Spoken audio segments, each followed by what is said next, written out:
മാണ് നടത്തുന്നത്. Kerala vision news, Kasaragod.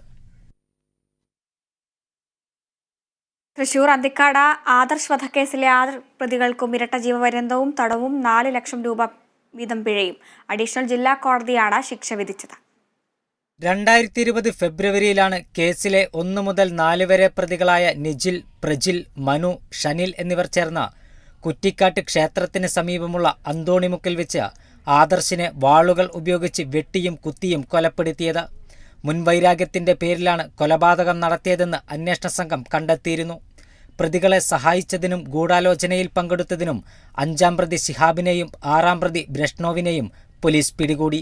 CCTV ദൃശ്യങ്ങളും വിരലടയാളവും പരിശോധിച്ചാണ് അന്വേഷണ സംഘം പ്രതികളെ പിടികൂടിയത്. ശാസ്ത്രീയ തെളിവുകളും കേസ് തെളിയിക്കുന്നതിൽ നിർണായകമായി.